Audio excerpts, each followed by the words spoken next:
The Federal and Velevin Hypermarket jointly present the Thoothukudi Marathon 2024 to raise awareness on drug abuse. The event is co-presented by Edison Cardio Care Center, Tiruchendur, powered by L. Anand Jewelry and St. Mother Teresa Engineering College, Thoothukudi. Work Made Easy is a book co-authored by three persons, Mr. Parthajeet Sharma, who's with us, and John Hoffmeyer and Raj Krishnamurthy.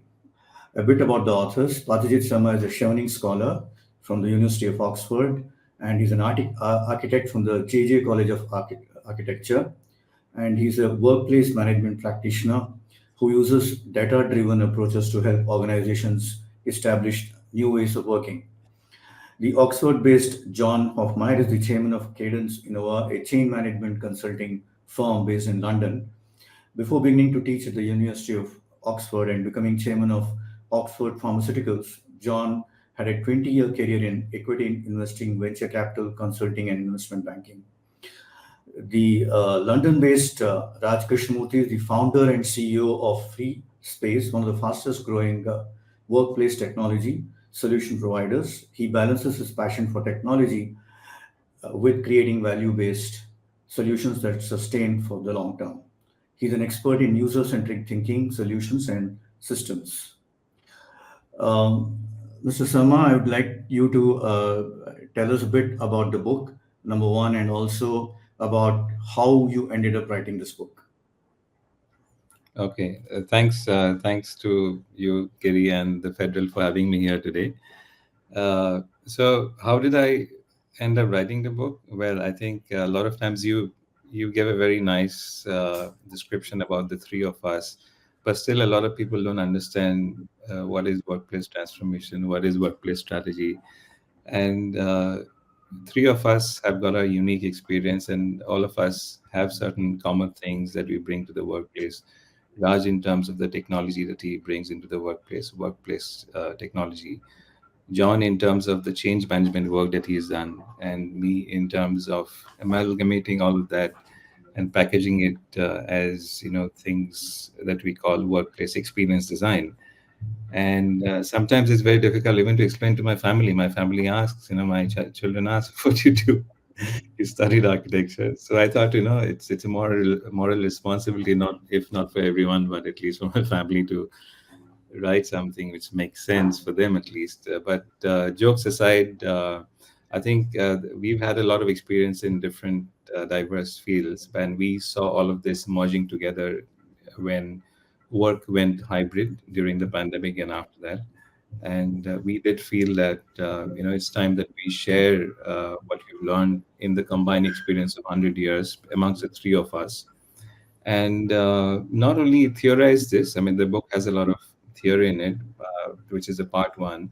But then when we did all that, and we said that, hey, really need to make work easy for people instead of trying to inspire people to come back to the workplace, we realized that, okay, people would also need to know how. So the part two of the book, as you might have read, Giri, is about a framework. Okay, how do you actually do this?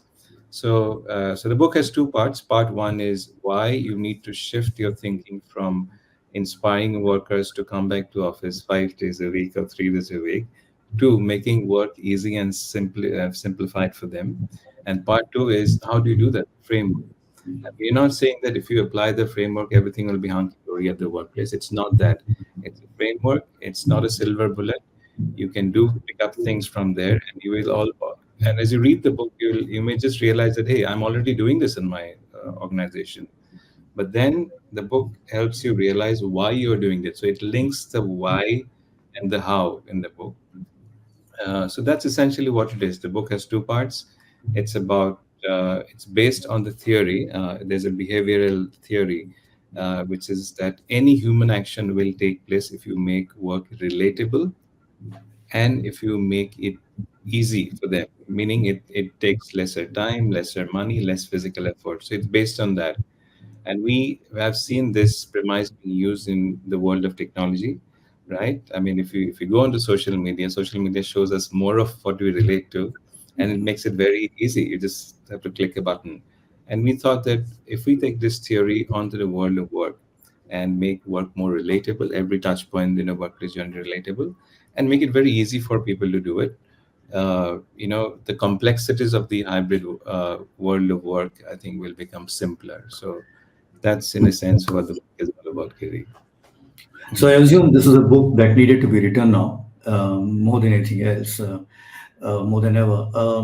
But and this is also a bit of a ready reckoner for a whole lot of corporates who would like to go through this book, because most corporates are struggling with hybrid workplaces. They want to know how to see that at one level, um, employers are happy. At another level, they themselves should feel very comfortable with this new normal. But I'd like to go beyond this book a bit, and starting from there about, has it, in fact, you also touch upon these issues all through the book. Um, has the lifestyle changed for the better uh, once this has come into place? Once this new normal has come into place. I mean, my personal opinion is that yes, it has. I mean, if you really think about practically, if commute times have reduced, right? I mean, uh, so on some days your commute time is just a 10-second walk from your bedroom to your study. Now, a lot of people who are used to a regularity in a job, like a 9 to 5 thing, may find this difficult to accept. But honestly, yes, I think there has been a better sense of work-life balance which has come in. You get to spend more time with your family, more personal time. You get to kind of work on your hobbies, maybe. And I think employees in general have gained significantly from the fact that they can be within environments where they feel most comfortable. I'm not saying remote work is good or in-office work is good, but I think it gives the flexibility to people to at least get in their heads that I can be in my environment where I feel most comfortable and I'm most productive. I think that's the biggest gain. Uh, Mhm. but of course, there has been challenges, Giri. I think one of the things that I struggle with, and maybe you've also experienced this, is that there's been a bit of a blurring between office work and personal time, right? So if you're working from home on a particular day, so where do I stop? When do I stop? When does my boss need to stop me, stop calling me? So now, if you're not conscious about this, this I think potentially can lead to burnouts. Yeah. Uh, then the whole routine of, like I was mentioning, the whole routine of 9 to 5 is gone, and there is this whole lot of people like us, or maybe even a little earlier, who went to school, and the education was designed in such a way that this will lead you to a job which will bring you stable income and regularity and security. All of that is gone. So it may be a little disturbing. So that's a bit of a challenge. So I think what you've touched in the book, and I think it's very important for organizations and even for individuals, I think, is to kind of find their balance, so that the benefits of the new normal can be fully realized. And that Mhm. balance, really, I feel, is different for everyone. I mean, your balance might be different, my balance might be different. So I think it's something which is a responsibility of organization leaders. And I think even Mhm. at an individual level, I think it's very important that we find that right balance. Otherwise, there is this huge potential for burnouts, I feel. Um, one thing that when I was reading this book, and it took me some time to read the book because it had a lot of, how to do kind of book. It's how to do kind of Mm. book, Yeah. and one could relate easily to whatever that you had written in the book as well, because the new normal has been there since the pandemic got over. Uh, when it comes to execution, um, what are the kind of challenges that a workplace environment faces, and how does one navigate that? Yeah, I mean, challenges in the sense that, in many ways, I think the regularity of a 9 to 5 job, which was kind of the norm, was a simpler model, right? Was a simpler model to work it. You go in at a certain time, you log out at a certain time, you come back home, have dinner, and sleep, and all of that. Now that is gone, and it has been replaced by complexities. And now it is difficult to grapple with some of these realities, that on certain days you have to land up in office, on certain days you have to work from a client location, and all of that at an individual level. And it is also difficult to grapple with even for managers, because traditionally, I mean, I did an MBA. I mean, management school never taught us on how to manage people remotely. I mean, it was all about having people in front of you, manage people by sight. We were taught that, right? So even from a leadership perspective, it's a different, it's a very complex situation. So how do I ensure that productivity and efficiency is maintained? There is a lot of talk about productivity not suffering and all of that, but honestly, I don't think there are reliable and consistent methods of measuring productivity in knowledge workers. If it's in a Mhm. factory setting, it's a different thing. So these are the complexities. Then the other complexity which has come in, Giri, I feel, is that there has been a lot of redundancies in the workplaces, because people have lakhs and lakhs of square feet. On certain days, the office is full. On certain other days, the office is empty. Now, how do you maintain? How do you make this redundancy useful? And this is where I think we have essentially spoken about the use of technology in the workplace Yeah. to bring about human efficiency as well as infrastructure efficiency. And if you really think about it, if you think about linking, let's say, the kind of AI that we have in the workplaces today with IoT, Yeah. so sense something and then you link it to a machine and make it an automated process without depending on human intervention, you can actually practice true sustainability. And you don't then have to just have a sustainability slogan. If your lights dim when nobody's in the room, I mean, it's a very simple example. You're spending less in electricity and hence burning less coal, right? So that's how it is. So if you bring about through technology, human efficiency and space efficiency, or rather infrastructure efficiency, you are bringing about organizational efficiency, and that's I think the core of the book. So although it has a leaning on technology, on AI, but the core is that how do you bring about organizational efficiency? Giri, I don't know if I answered your question. It was a long Yeah, I answer. mean, it's very interesting. Let me cite an example. And if you talk to a lot of software engineers, the one thing they say is that they will talk to their colleagues saying that, "Are you going to turn up today? If you're not going to turn up today, I am not going to come to the office." Now, it leads to a various kind of issues for the employer, for their bosses, how to see that a certain number of people actually turn up at the office on a particular day. It could be thrice a week, twice a week, depending on how you want to work this out. And you did talk about in the book about how AI will actually help, but there is another bigger problem there. What happens to uh, well, while you see, let's assume there are 3 days in a week that everybody has to turn up. Some of them will turn up, some of them won't turn up, but that could lead to inefficiencies, not in terms of work, but in terms of, for example, the available infrastructure, electricity, water, everything else together. If you go to Electronic City in Bangalore, you'll see half of the offices closed. It's like a ghost town. Some of them turn up and some of them don't. What do we do for those kind of situations? How do employers navigate this issue? How to see that these are not wasted? Yeah, I mean, it's quite complex, but today you do have the technology, Giri, to actually do that. So, for example, we speak a lot about big data in the book, as you might remember. So, and big data can help capture a lot of things related to, like you mentioned, people coming or not coming. So that's the employee side, and also how the space is performing in a sense, like how much electricity am I spending, which ACs are turning on certain days. So you collect all this data, and today almost every organization, you mentioned Electronic City, but every medium and large organizations have got apps where people actually log in times and all of that. So you can Mhm. measure the human side, and with the right kind of technology within the office space, you can also measure the infrastructure performance, and you have all the data coming in. Now, of course, Giri, raw data is useless, but if you analyze this data and then automate it in such a way that Mhm. uh, you kind of personalize experiences for people. I mean, you can go to that extent. All the technology is not there. It's a different thing that every organization is not spending in.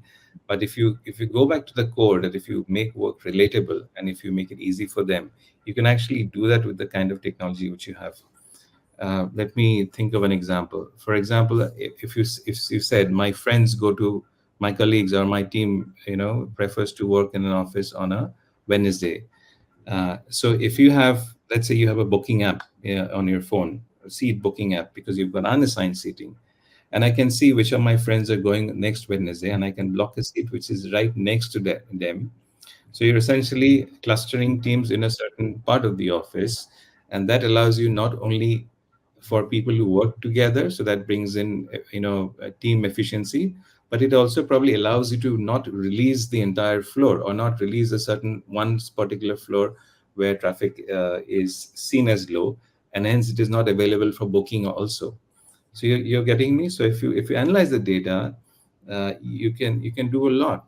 You can not only predict on which days that this floor is not necessary, but even with the raw data which is coming in on a day-to-day basis, you can allow people to actually be sitting next to their team so that there's people efficiency. So I mean, it's endless, the kind of things you can do. People just have to realize that you can't do this as off the shelf shopping for technology. What will work for you in electronic city may not work for you in Gurgaon or Mumbai or wherever it is. So you have to think of this holistically, because at the end of the day, it has to be aligned with the organization's vision, right? And what the employee wants. So what the organization's vision is for you in Bangalore may not be the same even within the same organization in Mumbai or Delhi. So it has to be a holistic outlook. Yeah. There was a recent newspaper article, it was quite an interesting article about how the top five IT services companies in India are reducing their real estate. And one of the reasons that was given was because of the fact that very few people wanted to get into offices on a daily, on even thrice a week or even twice a week. The other thing was the reduction in number of people, in the sense that they were letting go of people. Yeah. The question here that I would like to ask you is that how do we see that for example, does it mean that has this hybrid workplace or the new normal has it coincided with a significant increase in job losses? Uh, I think there is a coincidence, and I mean these are two independent things which happened, right? One is that COVID happened, and at the same time AI became very, very prominent in our personal as well as in work life. So there definitely is a coincidence there. Uh, but when people started working from home, organizations had to deploy new technologies to bring about efficiencies, right? So when this happened, when new digital tools and automation came into the office, there certainly was more efficient work practices which came about, so which might have resulted in certain number of job losses, might have. On the other hand, of course, AI came, and AI has definitely, I think, not only led to job losses, but it has also led to, I think, restructuring of job roles as well, Mm, right? So there has been a coincidence.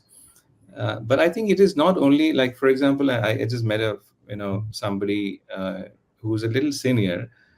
He made good money having worked in the corporate sector for 30 years, but he left his very cushy job because he realized, thanks to COVID, that there is much more to do than just work, work, and work. He saw the value in family life, and he felt that he found his calling in a hobby which he thought he could make a career out of it as well. So there has also been, I think, small section of people even in India, and this is significant to note because these were things which you used to hear about people in the West, right? You take a yeah. sabbatical and you go to Haridwar to find yourself and all of that. A significant number of people have also seen this about themselves. Maslow's law, if you think about it, that there is much more than just a job. So it is not only AI, but I think there has also been the coincidence of people realizing that work-life balance does not mean that you have to be in a job, for 40 years and get out of the tunnel at the end of 40 years. Because I think the question today is really, will jobs remain at all as a source of stable income and stability? Jobs will remain, but will it be a source of stable income and stability? May not be. So a lot of people have realized that. And I think that's the other coincidence which has happened with I think, the merging of AI Yeah. in this world. Yeah. It could also mean that a single person holding multiple jobs Yeah. could to out of it consultants, Right. Yeah. and that's one thing that one is witnessing more often than not here than Yeah, it and was. I think the sooner people realize this, I think better it is for them because it just brings about agility and resilience in them. But that's a reality. We have to face it. Yeah, You did mention about metaverse yeah. and which could potentially revolutionize our workplace. And again, the same question: uh, will less number of people be needed to do the same amount of work? Uh, I mean, my thinking about metaverse is slightly different. Of course, it's still work in progress. Nobody really knows what the shape of the Yeah, metaverse will be. yeah, yeah. AI will be a component of metaverse, obviously, but the way I see it is. So today you work from home or you work from office or you work from a third location, right? But metaverse will just change the landscape of work. That's all. Okay. Uh, so it does not necessarily mean that less people will be required to do the same amount of jobs, not because of the metaverse. I don't think so. We'll see how it goes. But that job loss, I think we still have to attribute that, Giri, to AI only, because processes will be automated, and there'll be increased productivity because of that. uh, Certain repetitive jobs and routine jobs, like we all know, obviously will be automated, and that will reduce the need for human intervention in these areas. But I'm a very optimist person, and I think new job roles and industries will just pop up, and we see that happening all the time, right, Yeah, Giri? yeah, yeah, And I mean, things like virtual environment management. I mean, yeah. I studied architecture. Well, some of my friends are getting into that, designing metaverses. There are people Oh, who are designing stores on the metaverse. I read okay. the other day, and we wrote about this in the book as well, that there are apparel brands like Nike who have actually put up stores in the metaverse. So people will get into completely new roles, and that's how even the education system in certain progressive parts of the country have adapted themselves. So architects are not training. So architecture schools are not training students to only design buildings in the physical world, but also in the metaverse. So new roles will emerge. Giri. I'm an optimist. There is a doomsday side of things as well, but Yeah, let's talk about that today. yeah. You have touched upon a very interesting topic. You did talk about how um, you know other countries might actually adapt these things much faster when it comes to university education. Yeah. But in India, while they turn out a whole lot of software engineers, most of them are not job ready. In a situation like this and this hybrid work environment, AI coming into play, metaverse coming into play, um, how will this scenario emerge? Because universities education, I mean, they are not ready for this kind of change. I completely agree, and that's why I said certain parts of the country, certain universities have changed themselves. But I think my personal take on this, and there might be difference of opinion on this, is that the education system was designed to get you a job, which will bring Yeah. about stability and like regular income and security, right? Now Hmm. that world is finished; it's gone or it's going. Yeah. So the Yeah. education system does have to evolve. It has to bring about more entrepreneurial thought. So even if you Uh-huh. get into a job, you have to think like an entrepreneur today, right? And to Yeah. think about a series of projects that you're working on. So Yeah. job, you may still be on a job, but you have to think of a job as more of a series of projects that I'm working on. Pretty much like how an entrepreneur thinks that I've got 5 projects right now and so many in the pipeline. I think that evolution has to happen. We are not yet there, and that's why we hear these stories about 30% of engineers from the premier institutes in India still not getting a job, and Good. that's why it is because Yeah. the world Yeah. has changed. The employers' outlook has changed, but the Mhm. education system has not prepared students for that world. That has changed, has to come. Yeah. Okay. One final question I would like to ask you. Uh, while there is a hybrid workplace, it also means less physical interaction. you might end up with the same group turning up at a particular period of week. But the fact is that your social kind of issues, you're talking to them, meeting them, getting into a bus, and interacting with a whole lot of colleagues who may not be part of the same group, uh, has will completely reduce, has actually reduced. Will it lead to any mental health issues?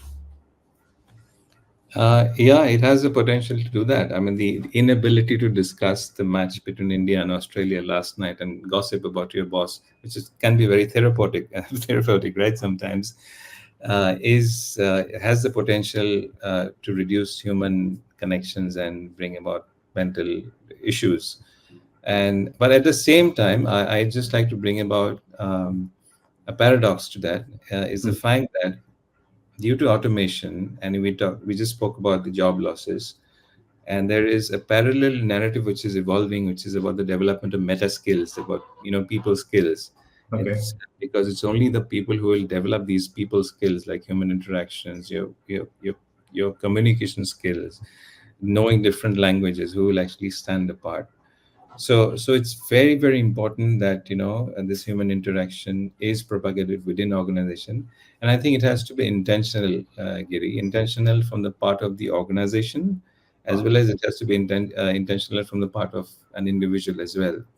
Because I'm just reminded of that story, right? If you're in a forest and there's a bear or a tiger chasing you, you don't have to outrun the bear. You just have to outrun the person who's running along with you. And it's the same in the organizations. If you try to think that I'm going to do a better job than AI, sorry, there's no way. You just have to be better than the person sitting next to you, the team that you Yeah. spoke about. And Okay. that really means that you continuously need to upskill yourself, upgrade yourselves, and be relevant, because it's a very scary thought. What if I become and my skills become irrelevant next week? It's very scary, right? So you have to do that, and part of that upskilling, I think, is really these human skills, these meta skills, which are right brain skills that we have to intentionally, I think, develop within our organizations and within ourselves as well. Mhm. So you does one assume that soft skills, for example, Yeah. will take a larger role in terms? 100%, 100%. I think whatever can be coded or codified will be codified, right? I Yeah. mean, simple knowledge, but soft skills, human skills, will be key. I think you have to be just better than the person sitting next to you.